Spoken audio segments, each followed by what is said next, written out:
Hi everybody, this is the Cricket Badger podcast. Each badger marks the track with its own scent. His black legs are short but very powerful for digging. The name badger probably comes from the French word bêcher, meaning digger.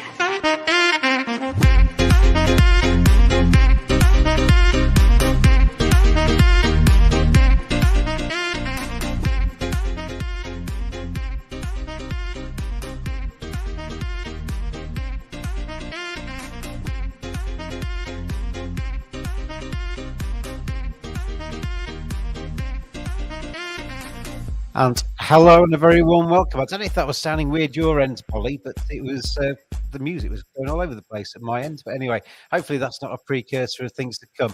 Welcome along, everybody, to the Cricket Badger podcast, another edition, 500 and late 30s, I think it is, of the Cricket Badger podcast. And it's a special one today because we welcome Polly Starkie to the podcast. Polly, how are you? Yeah, I'm very good, thank you. Thanks for having me. And I need to do the housework first. Sponsored by manscaped.com for the very best in male grooming quote badger.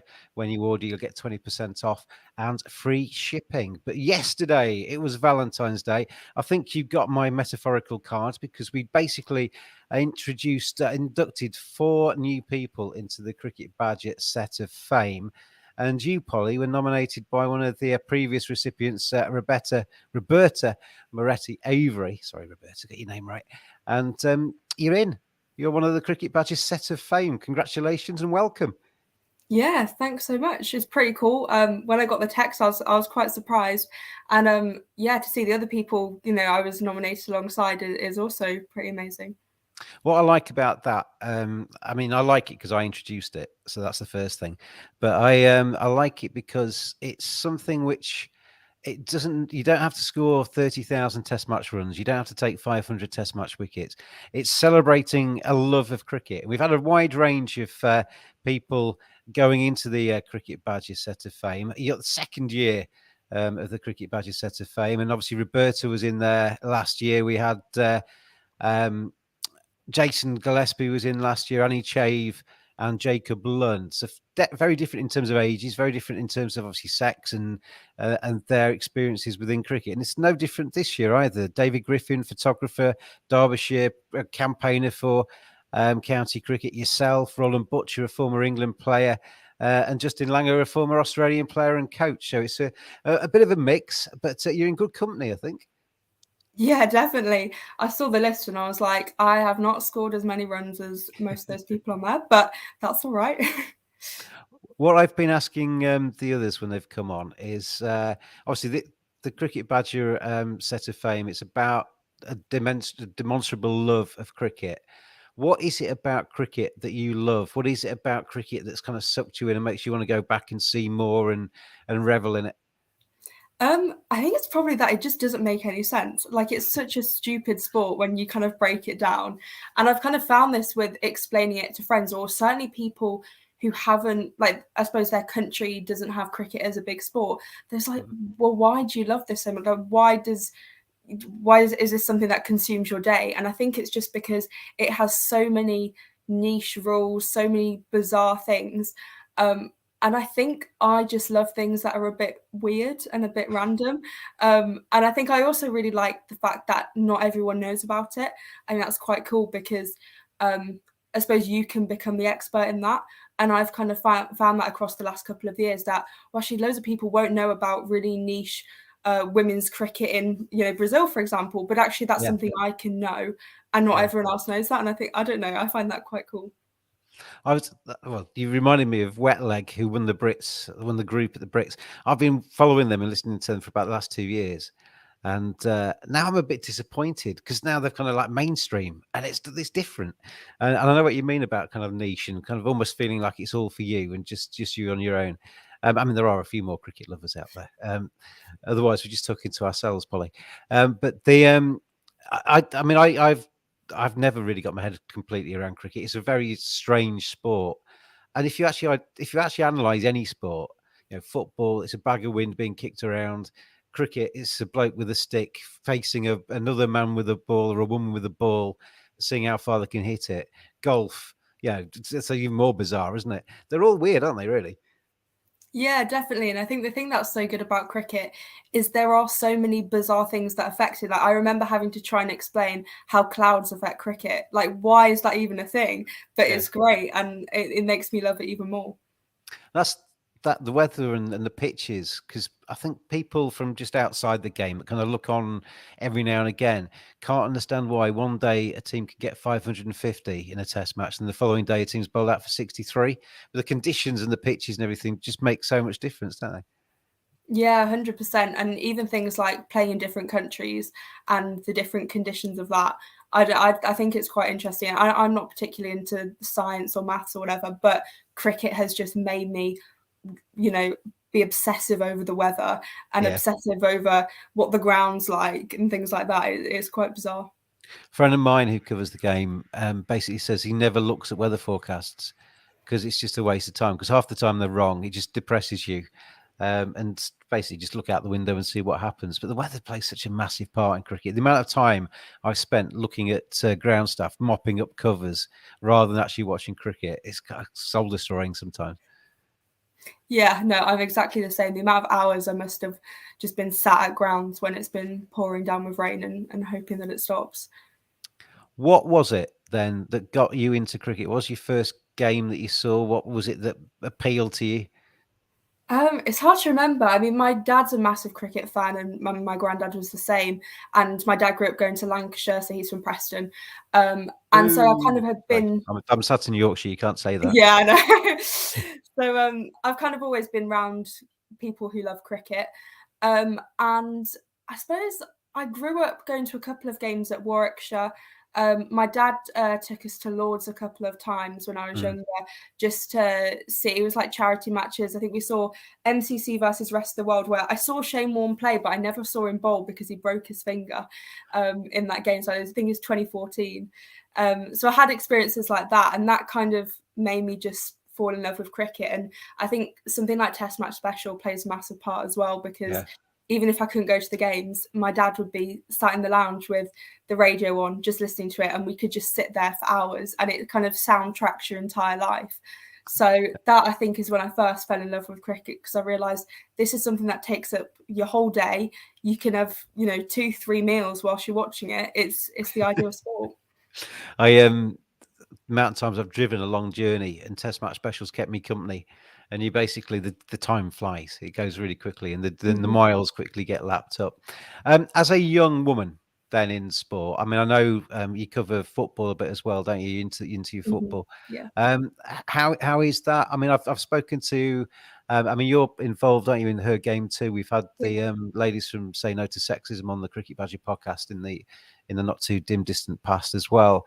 And I know probably the world is changing and hopefully for the better, but still for women in sport, it's maybe not quite a level playing field and not quite, there is quite a lot of misogyny around. Yeah, it's difficult. And I think it's something perhaps I was a bit naive to when I was getting into it, because, as far as I've ever known, my family have been so supportive of anything I've wanted to do with sport. So, I didn't kind of realize how much sexism there was. But I think it's quite difficult because a lot of people are quite sexist and misogynistic and sometimes don't realize it. So it's difficult to call out sometimes. And I think especially if you're on your own and someone says something to you, it's hard to challenge it in that situation. I remember I was at Warwickshire back in April, I think, and someone came up to me and said something like, "Oh, was your boyfriend dragged you along?" I was like, "No, I'm actually here to watch the cricket because I love watching the county championship. I want to sit here and watch it." And about 2 minutes later, Mark Robinson came over to me and started chatting to me because I'd interviewed him the previous week. And I was like, those lads had no idea that was the case. And they just made a stupid comment, which, it didn't affect me that much, but it was just unnecessary and annoying. And I think that kind of sums up that a lot of it is just unnecessary and annoying.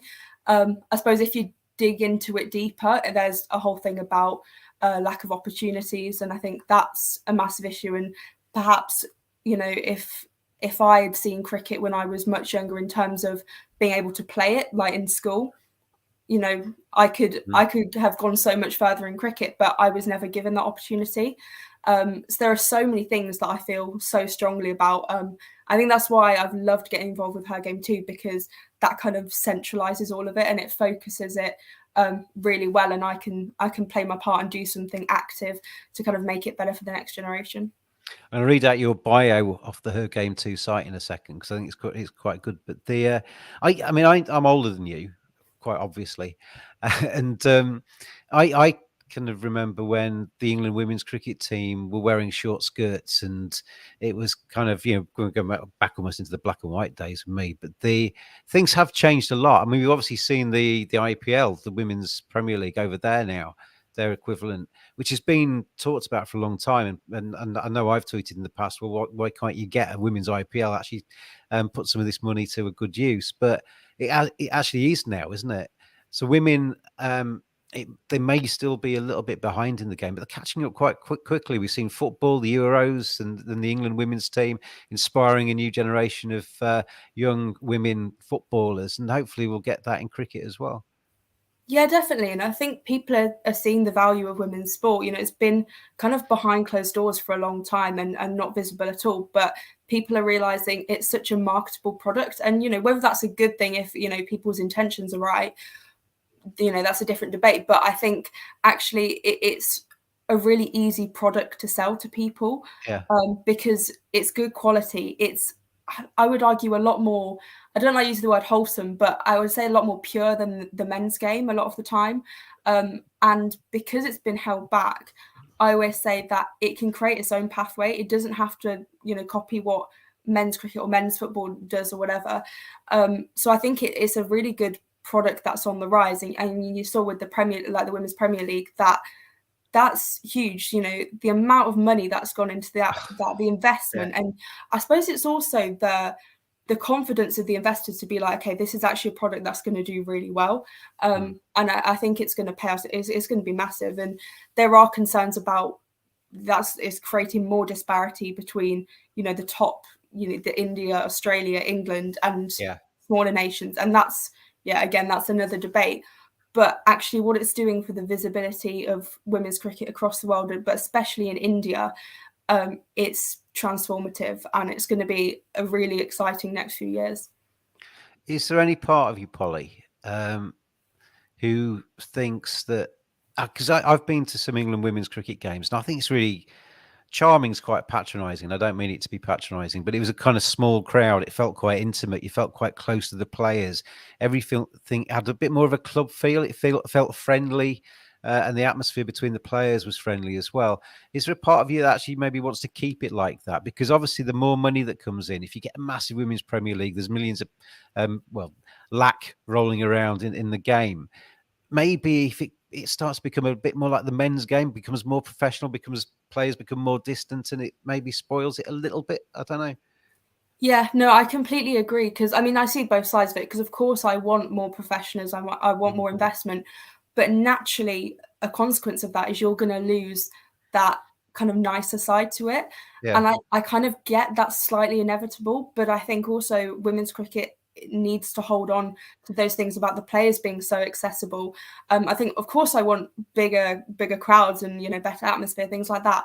But actually, sometimes it's really nice having a slightly smaller crowd, and the players are really close to the fans and things like that. And I suppose there's less ego perhaps within the game, and people are friends with each other from all these different nations, and there's not as much hostility, I suppose, as sometimes you see in the men's game. But at the same time, I know that if we want it to be a successful product, and if we want it to become fully professional, sometimes you're going to have to let go of those slight things. But I think it's really important that players, fans, anyone working within cricket actually sees the product as it was originally and be like, we need to actually really hold on to this, because it's something really positive, and it would be a real shame to see it go. You mentioned ego there. Does the increased bank balances and stuff like that maybe kind of make people more egotistical? And there's maybe a little bit more competition, because the next auction comes around, you want to, maybe elbow out somebody else and you get the big bucks instead. That might change the dynamic a little bit too. Yeah, I think it's a difficult one to navigate with pay, really, because the women's game has never had a challenge quite like this. And they've Of always been course, miles behind, haven't they, as well? exactly, Yeah. this is the thing, and the amount of money we're talking about with the women's IPL. I mean, you saw Smriti Mandana went for like 340K or something, and actually that's way more than an entire 100 team are given to hand out to all their players. So it's not just, you know, a slightly bigger raise, it's a humongous raise. And I think especially for young players, that's a bit concerning, because I mean, I saw Alice Capsey went for 75,000. She's a couple of months older than me. I do not know what I would do with that money. That I would be kind of ridiculously irresponsible with it, probably. But I'd things say like that, I'm a few decades older, and I'd be very irresponsible with it too. yeah. But I think the kind of fair, that's a good example actually. With her being 18, you've got players in that England side who are 5, 10 years older than her that probably have a lot more experience, and they haven't got No. a contract. And actually, that's a really difficult dynamic to work out, because of course she's a really talented player, but there are players in that side who arguably from the outside deserve it more, and they haven't got those contracts. And so it's really difficult, because of course people are going to be like, oh, I'm really happy for them, whatever, but deep inside, you know, people want to play cricket, people want to be earning a living from cricket, and if Yeah. those opportunities kind of don't come to them, then it's just, it is difficult. It's like any job really, that if someone else gets it, you know, you're going to be a bit annoyed. But when that's concentrated into one dressing room, one environment, it's kind of, yeah, impossible to navigate, really. The word resentment kind of comes to mind, doesn't it? Yeah. It happened in the it was happening in the men's game, isn't it? Because you get the big bucks going off to the franchises, and somebody could be sat next to somebody all summer in England, and the guy next to them is earning, I don't know how many more hundreds of thousands of pounds per year more, because, and they might think they're actually better or whatever. They might be 5 years older and seen as being too old for some of the franchises. It Yeah. maybe does create a little bit of an us and them kind of situation, doesn't it? Yeah, and I think it's also naturally, I think it'll create a bit of jealousy, and that again, that increased ego, thinking, oh, why did they don't deserve that, I should be getting this place. And even if they don't, even if players don't vocalize that, that tension, I think, will still be there. And I think especially as the media talk about it, you think about someone like Danny Wyatt who's missed out, there's been a bit of talk about that, and you know, she said that she's disappointed with it, and you would hope that doesn't affect team dynamics. But in a way, how could it not? Because that's such a massive opportunity that she hasn't been given, that younger players have been given. So See, it's a really it's interesting one. it's probably even more marked at the moment, isn't it? Because it's the first time around. There's players that are established, like Danny White, who's been around for a while now, who has missed the boat this time, who's probably just thinking, if they could have only just done this 3 years earlier, I'd have been a shoe-in. You know, this must be really frustrating. But that's the negative side. I'm kind of concentrating on the negatives. It's actually brilliant for women's sport, isn't it? It's brilliant for women's cricket. Yeah, definitely. It's been, oh, I'm so excited, because I was a bit skeptical at first because of the negative sides, but I think just the talk all this week about how transformative it will be. I think certainly for the Indian domestic players, there's just been so many incredible stories coming from that. And I think for young girls around the world, that's now something they can aim for. And they realize this is very much a job now. You can definitely make a living. I think that was apparent when regional contracts came in England, but this is so much more money.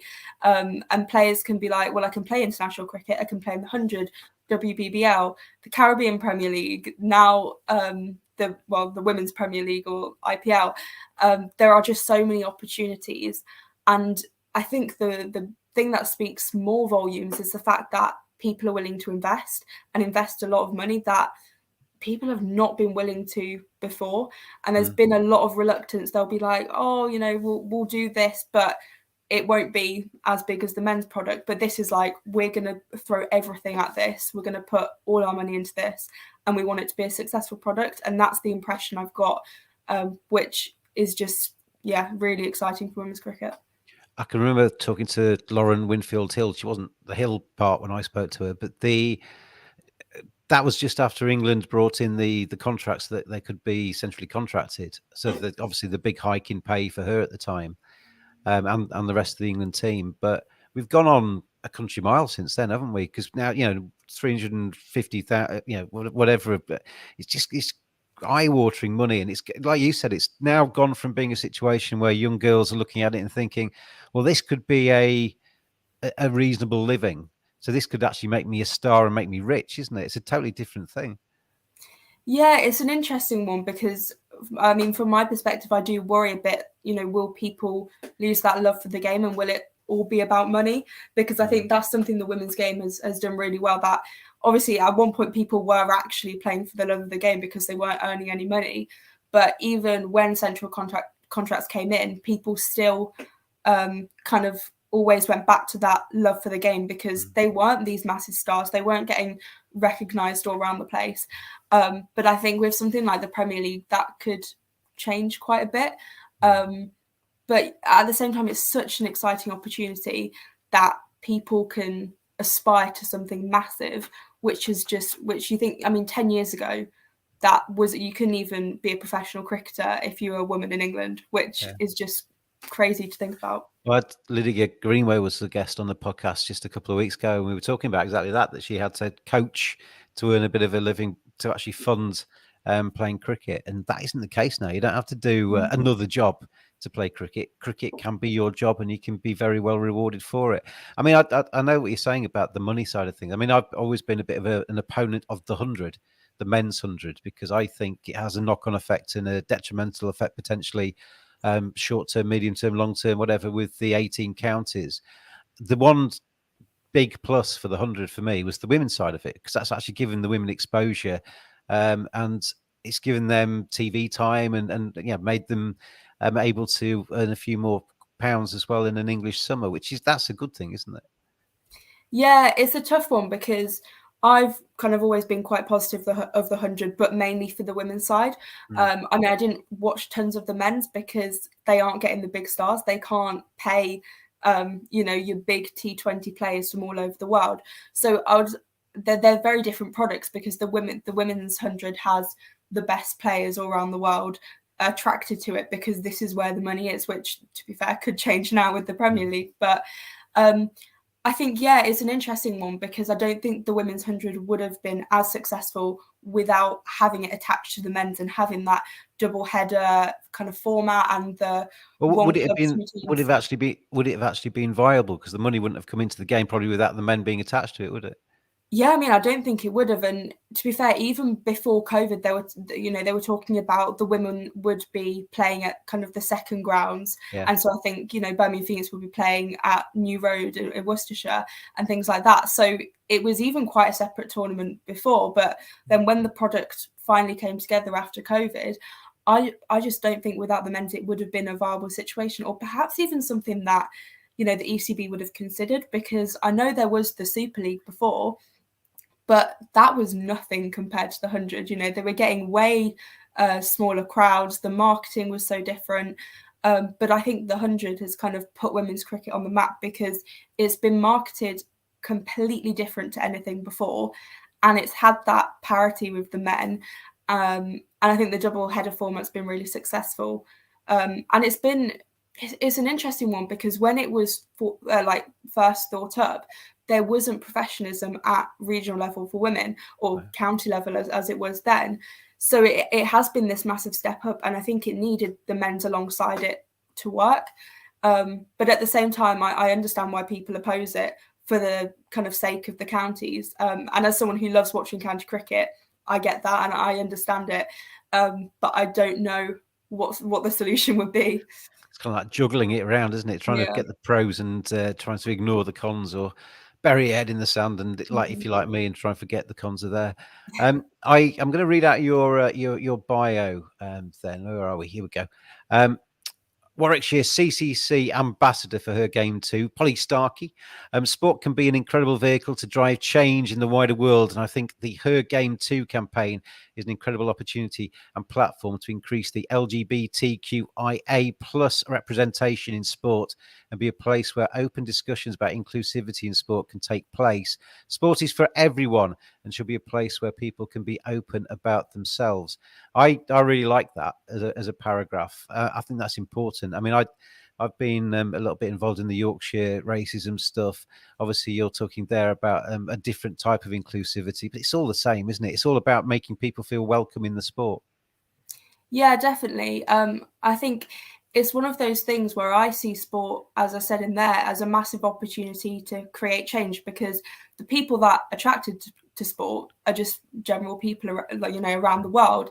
And so I think actually using something they already love as a way to show them all these other things that are great is kind of the perfect way to do it, because I think they're a lot more likely to listen. Because if you just give someone a leaflet or just like put an advert up, they're going to ignore it, because if they have preconceived ideas, they're probably not going to like it.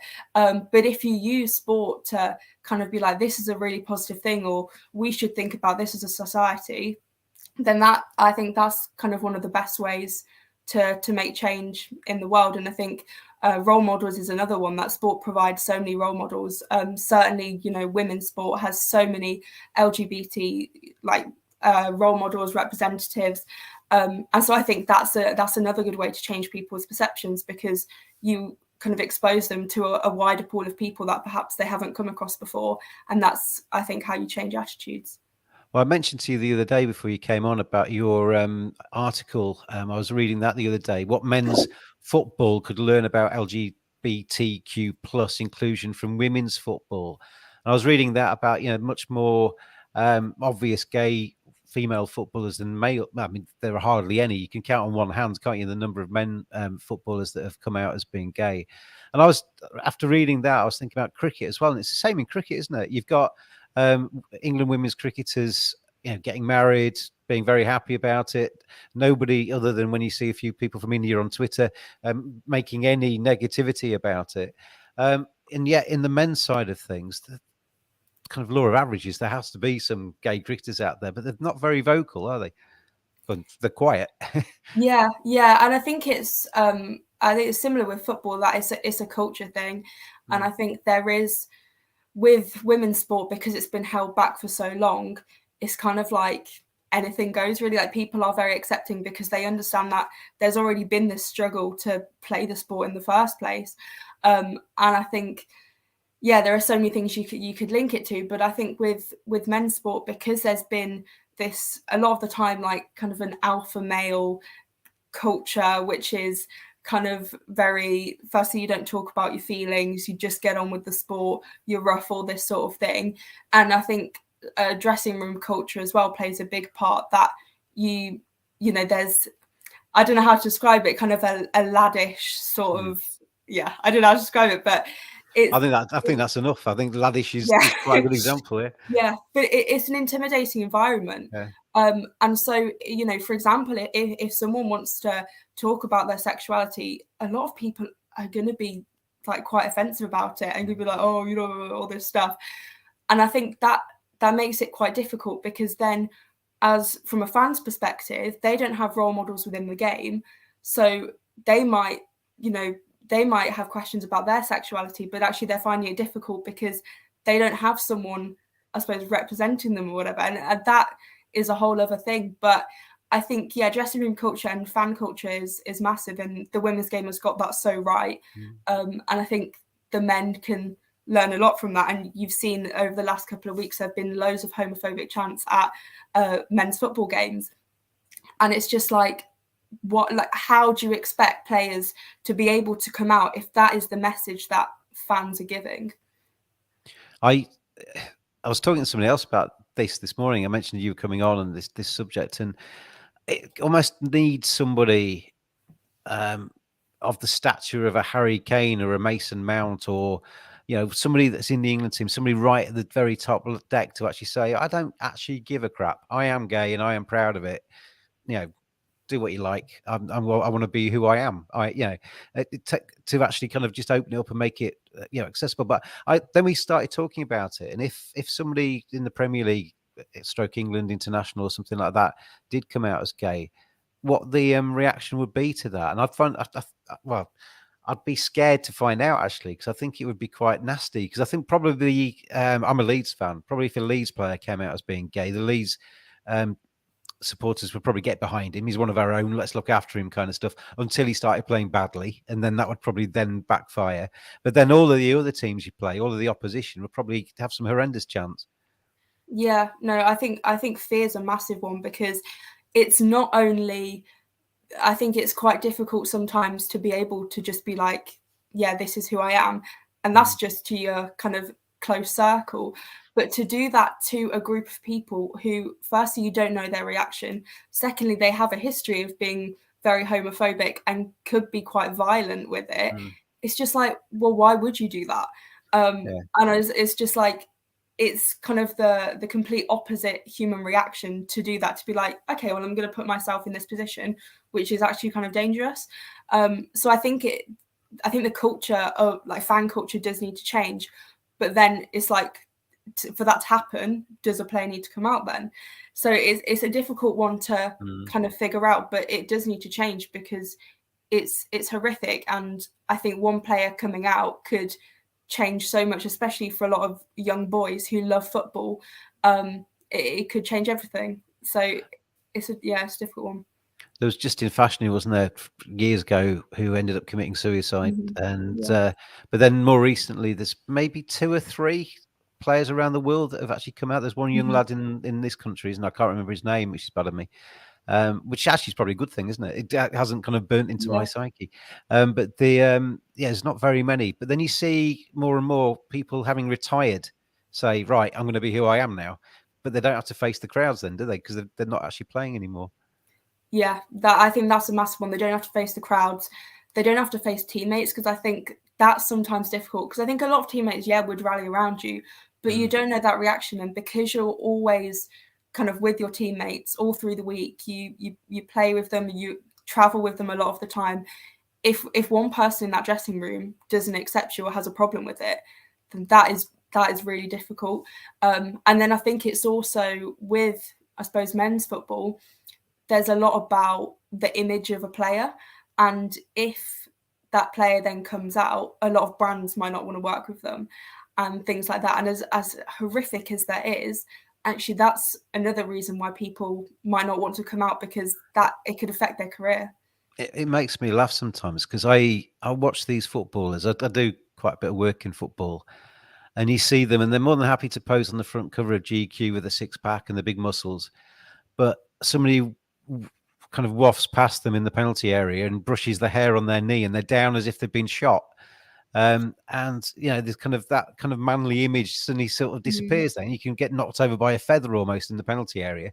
It doesn't quite mesh for me sometimes. This manly image of a footballer with all the muscles, but then you'll go down as if you've been shot from the stands if you've just kind of brushed by to win a penalty.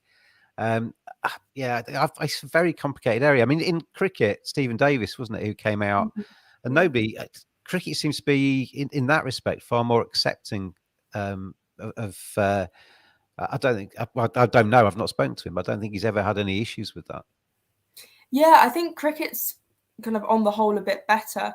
I think certainly with the female players that I don't know of that much going on.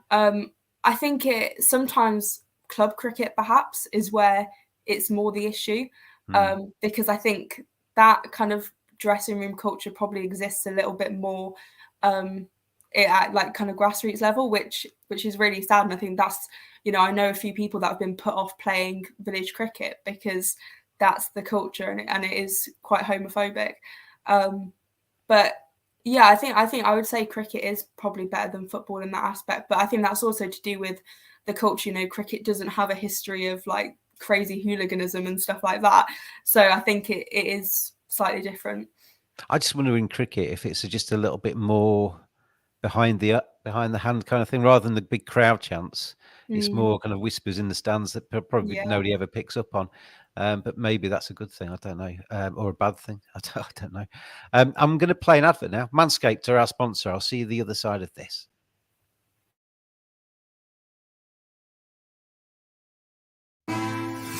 What is big groomed energy? When you have it, they just know,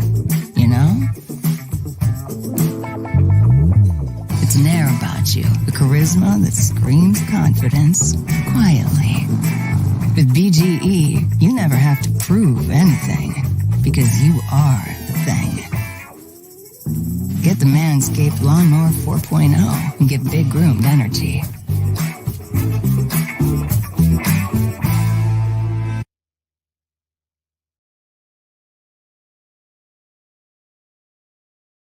There you go. Quote Badger. When you make your order, get 20% off and free shipping with manscaped.com. And thank you to them for their support of the Cricket Badger podcast. Just another little advert before I move back to Polly. There's my mug. I have got Cricket Coffee Co. in my mug today. It's actually very good. I've got the Bairstow blend. There's a Yorkie. There's the Bairstow blend, and I've been crunching that together. Quote Badger with that as well. You get 10% off from me, Cricket Coffee Co. Oh, that's worth watching, the Cricket Badger podcast. Polly, it's very good to have you here today, Polly Starkie. I mentioned, I was talking to a friend earlier who said, is she related to Mitchell Starkie? That wasn't funny at all when he said it, and it's not funny when I say it either. It's very, fair, very... Yeah, I do get that actually. So Yeah. a lot of people think Starkie is not actually my surname, it's a nickname. And my surname's, I'm related to Mitchell Stark. No, definitely not. We're talking about the rise of women's cricket and women's cricketers over the last decade, really, and obviously most notably in the last week with the prices that we've been talking about in the auction and what have you, and the opportunities that are there for the players. I guess from your point of view as well, covering the game, there's more opportunities for you potentially. It's a good time to be you. Yeah, it is a great time to be me. Yeah, I think I've kind of fit really well with the rise of women's cricket in terms of covering it, because it was January 2021 when I started the podcast with my dad, and that kind of was at a point where women's cricket had just introduced professional contracts at domestic level, and really it was taking off. And all the opportunities I've had since have come at a time when the game is still very accessible, and so actually getting into the game then, hopefully as it becomes more professional, means I can stay within it. I mean, I mentioned earlier that it was Roberta, the Brazilian women's captain, who was an inductee on the Cricket Badger podcast last year. I mean, she's incredible. I love Roberta. She's so passionate about cricket, and what she's doing in Brazil is magnificent. You know, the hard work she's putting in there is really reaping its rewards. But it must be nice to be nominated by somebody of her caliber, because she's great, isn't she? Oh, it was absolutely amazing. I love Roberta. Yeah, she's just great. I remember during lockdown, I kind of saw some of her stuff on social media, and that's how I first came across her. Oh, she's a bit mad as well, isn't she? She Just is a little bit crazy. Yeah. Yeah. But yeah, I saw her stuff and we started chatting, and then we got her on the podcast, and she was over in England in the summer. We showed her around Birmingham, and the Commonwealth Games were on at that time. So we kind of showed her the best of Birmingham, and it's incredible to create those friendships overseas. And I think, yeah, what she's doing in Brazil is incredible, and I'm very jealous that she has a net in her back garden, because every cricket badger wants that. Her she got an English husband, and I think she works him like a dog. He basically seems to feed her bulls 24/7, doesn't he? Yeah, fantastic lady, Roberta. You mentioned Birmingham. I mentioned to you before we press record, I've got a movie set just outside my flat in Bradford. They're putting up they're basically trying to create a 1940s war feel. Oprah Winfrey apparently is coming to Bradford tomorrow to star in this film, and they're trying to make it look like Birmingham. I mean, we don't know why they couldn't have done it outside your house. Yeah, I mean, come to Birmingham, it's wonderful. I don't think it quite looks like the 1940s anymore, but they could give it a go. I mentioned to somebody they were trying to make Bradford look like a bomb site, and they said, why are they taking 3 weeks to do that? It only takes 5 minutes. It's already there. I thought that's charming. Anyway, back to the cricket. I mean, you mentioned Warwickshire. That's your team? Yeah. So that's my local county. I mean, yeah, as I say, my dad grew up going to Lancashire, so I love going to Old Trafford. I've got a soft spot for Lancashire, but yeah, if I kind of want to see local cricket, I'll always go to Warwickshire. And I got a membership last year, and I kind of stuck with the Bears. Favourite players? Oh, that's a good one. I really like OHD. I think he's great. I watched him a lot. You finally mentioned a Yorkie. So he's a Yorkie. Yeah. I'm trying to think who else I really enjoyed watching last year. Will Rhodes, good. Another Yorkie. Yeah. digging myself a hole here. But yeah, I mean, I really got into watching the county championship last year because obviously I've watched the women for a while, and we got some cracking players: Izzy Wong, Eve Jones, Marie Kelly. Even though she's moved regional team, she's stuck as captain. So yeah, no, Warwickshire have got a great team. I mean, a lot of the opportunities for women are in the shorter form, aren't they? And even that. How many tests have England played? Test, 4-day tests, aren't they? And they've played a handful in the last, I don't know, 6 years or something like that. And Australia don't play many more, and they're the big nations. Some of the other smaller nations don't play at all, do they? I mean, I'm concerned about the men's game and the Red Bull side of things, and we're seeing in some of the smaller countries, or not smaller countries necessarily, but lesser in terms of stature in cricket. Test cricket getting smaller and smaller crowds, and the white ball stuff taking over. Is that? I mean, I was going to say, is that a concern in women's cricket? It's never really been the other way, has it? In women's cricket, they haven't got the history of a long championship or anything like that. So, how do we get red balls into the hands of these women's players? Yeah, it's something I've been thinking about for a couple of years, because I think the big barrier was professionalism. That actually, how could you play a 3-4 day game when all these other players had jobs? Like, they couldn't just be like, oh, sorry, I've got to take 4 days off work to go and play a cricket match, because most bosses would not allow that. But I think with more professionalism, it's becoming a viable option. This summer there'll be 10 professional domestic players in each team, and if you add the England players into that, then there'll be kind of 13, 14 players in some teams. So it is becoming more of an option, and I would love to see, obviously you've got Rachel Hare-Flint, Charlotte Edwards Cup, but having a third trophy where you play a couple of 4-day games in a season, I think it would be great, because otherwise players are turning up to play Test cricket for England, and they've never done it before. They've never played for more than 50 overs, which is quite a bizarre thing to think. I mean, Lauren Bell and Izzy Wong made their England debuts in the Test format, and it's just like they're doing something for their country, but they've never even done it before, which is quite mad when you kind of put in that perspective. And I think it's also a thing of like most children who watch cricket want to play long form. Like, they grow up dreaming of wearing cricket whites, and whether that's for their county or their country, playing multi-day cricket. And to not give that opportunity to domestic or international players is really sad. And it's why I think the Women's Ashes is such a special chance, because they played this one-off test, and of course this year it's going to be 5 days, which is amazing. But I think it does need to come in at domestic level, because otherwise players aren't prepared for international cricket. And they're usually really good matches, aren't they? The women's tests, and then we don't have another one for 12 months. It's just it's crazy, isn't it? I mean, you mentioned youngsters being inspired, and kind of people of my generation and more recently have been inspired by Red Bull, wanting to play Test cricket and wanting to match their stats against the greats of yesteryear and that kind of thing.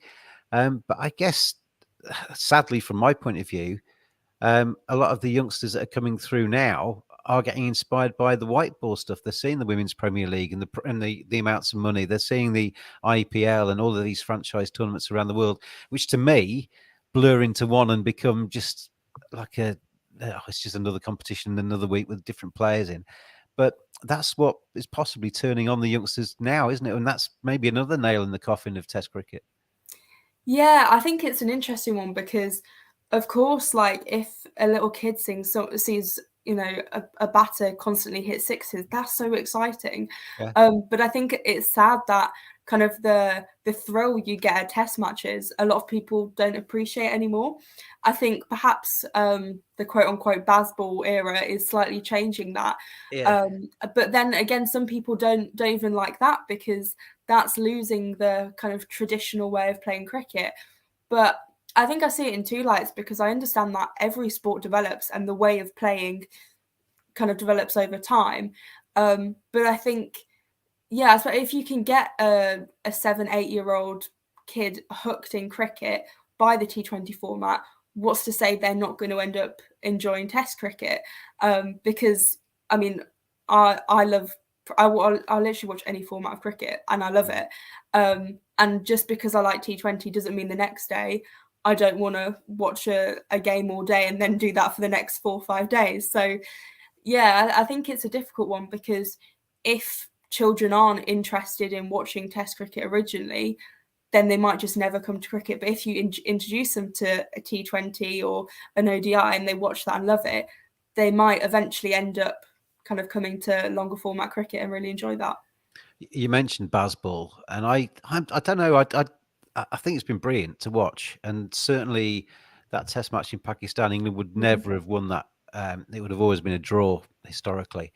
But I just wonder if maybe it's just me being negative again. But I just wonder if that is sustainable. Whether playing against an Australian side or a stronger side in a big long competition, whether they're going to be able to just hit out like they have been doing. Whether they'll just come unstuck and be bowled out for 43 one day and just fall in a heap. But we'll see. So far, they've been proving me wrong. But a continuation of that, the England women's team taking on Australia then, will they be buzzballing up, or will they be more traditional, do you think? It's difficult. I think there is now kind of this mindset across English cricket, like we're going to go for it. And I think I really like that. But I also know how good Australia are. And if you do kind of go for it, Australia is still going to find a way. And their bowl, like Australia women's bowling attack is absolutely insane. They've got incredible spinners like Alana King, who's made a debut last summer in all formats and has just kind of risen so fast. And then there was so much like young talent coming through. And I was listening to a podcast the other day, and there was a question on there about, oh well, what's going to happen to Australia in 5 years, because loads of their players are going to retire, like, you know, Alyssa Healy, Beth Mooney, players like that. And they were like, don't worry, we have got young players coming through. And we've seen them in the WBBL. We've seen some of them making debuts for Australia. And they're just insane. Like, they're a whole other level because they've had that structure in place. So I think England, when they are eventually going to face Australia, probably in this T20 World Cup, I think they do have to have that mindset of, or as they call it, kind of like positive intent, things like that. But I think also they do need to be cautious, because they need to remember they're playing against Australia. It's all well and good doing that against the West Indies or Ireland, but Australia are they're just a different breed, and they will punish you for anything you do. I really like Bazball, but I just think you still need to defend the good balls. You still need to keep them out, don't you? And there'll be plenty coming down from Australia. Excuse me. And yeah, so that would be potentially a concern for me. What next for you then, as we look forward? Yeah, I'm not entirely sure, to be honest. So I'm in my last year of A-levels, which is a nightmare. So I've got about 4 months left. Luckily, my last exam is 4 days before the start of the Women's Ashes.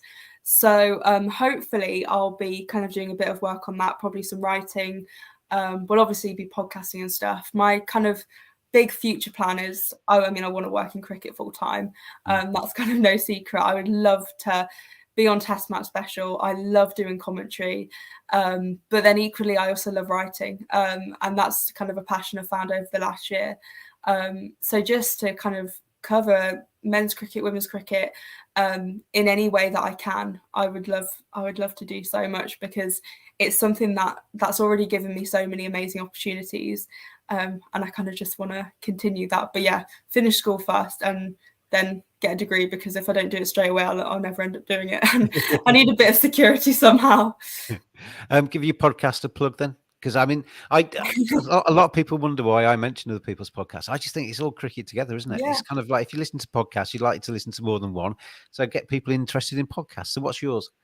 So it's called the Naughty Child Podcast. So kind of doesn't make a lot of sense, because it didn't actually start as a cricket podcast, but it's kind of all about, it's me and my dad. So it's kind of about the fact that I was born in the noughties, and kind of how that differs from him being born in the 70s. But yeah, we talk all things women's cricket. We have a guest every week who's involved in women's cricket, so whether that's a player, coach, commentator, things like that. And we kind of talk through current events and big stories in women's cricket, give our opinions. And yeah, it's just kind of lighthearted, quite relaxed. So yeah. Marvellous. Well, make sure you tune into that after you listen to the Cricket Badger podcast. But she's on this one anyway, so you get double bubble, don't you? Anyway, it's been an absolute pleasure, Polly, to have you on the Cricket Badger podcast today. I wish you well for your future, and stay in touch and keep loving cricket. And congratulations again on your position in the Cricket Badger set of fame. Wonderful. Thank you so much for having me. And thanks out there, everybody, for watching and listening later as well. Cricket Badger podcast is just around the corner. Just to reiterate, we've had 4 inductees into the Cricket Badger set of fame this year. Valentine's Day, it's the day of love. It's the day to demonstrate you love of cricket. David Griffin, POLLY, Starkie, on the screen there, Roland Butcher and Justin Langer, the inductees into the Cricket Badger Pod of Fame this year. I will see you again soon, Cricket Badgers. You take care of yourselves and tune in next time.